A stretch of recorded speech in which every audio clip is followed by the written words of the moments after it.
Now let's take a look at the Patients app. After clicking or opening the Patients app, you have four options, which is Patients Information, Profile Update, and then the Healthcare Services, and then Physiological Sensors, and then a Contact Us. Let's begin with Profile Update. In this section, the patient is able to see his medical profile. This app provides the patient the freedom to edit and update her information at any time. It can be in future used to upload the information to the cloud, which can provision this data to electronic health record systems such as eClinicalWorks, McKesson, and Cerner. The cloud system will also be capable to pull data from EHR systems and implement machine learning techniques to find new patterns relevant to the patient's updated health status. All of the information transmission and reception is secured through cryptographic algorithms while protecting simultaneously the privacy on human data. Now you no longer have to worry about filling the form each time you visit the hospital. Health Services function.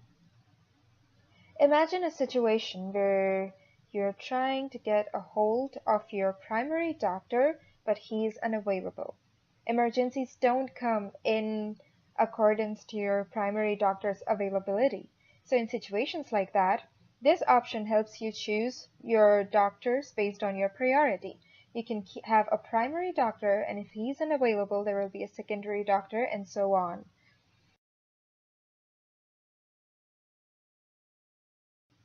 Similarly, with the ambulance services, you can select your primary ambulance services, and if that is not available at the right time, you can the app will itself select the secondary choices.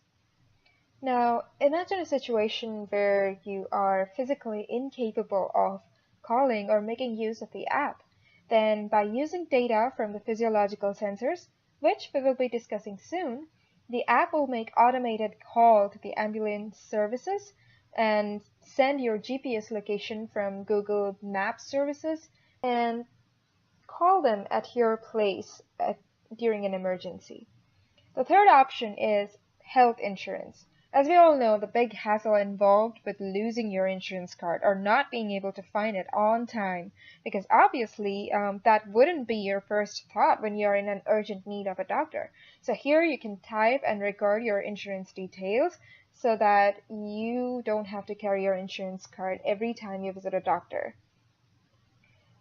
With this option, you can send message to your primary doctor.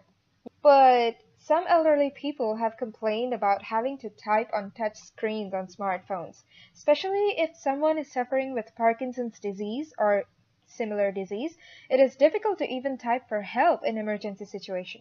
Keeping these challenges in mind, we have integrated some advanced features, which are voice-activated service and two-way video calling service. With the help of voice-activated service, which is making use of Google's voice activation service, you can also speak into your phone's microphone and send your message without having to type. I've fallen and cannot get up.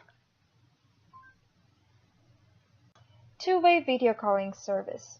With this feature, you can talk to your primary doctor or secondary doctor based on availability face-to-face in a live session. Or you can record your video message and send it to the doctor. Where words can't express, video definitely can. Hello, Dr. Sneha. Hi, Aksa. How are you? I'm suffering with skin rash, and it was so itchy that I could not even type. That's why I called you to show you. It's all over, and it's just so uncomfortable. Okay, as far as I could see, it looks like some allergic reaction, and it's a good thing that you showed it to me that your rashes. Yes. So, because I was able to find that it's allergic due to allergy and not because of insect bite or something like that. The shift towards sensor-based real-time monitoring has been a subject of recent research. The idea is to devise an effective and automated means of addressing the demands of assisted living, rehabilitation, and wellness evaluation through sensor-based monitoring. A suite of physiological sensors integrated into wearable devices such as chest bands or wristbands that provide continuous measures across a variety of physiological signals can be used. Now let's take a look at the doctor's app. Here you can see a list of patients, so the doctor can call his patients whenever he wants to for a regular checkup, or he can access their medical records, or he can give them a two-way video calling as we had previously shown on the patient's app.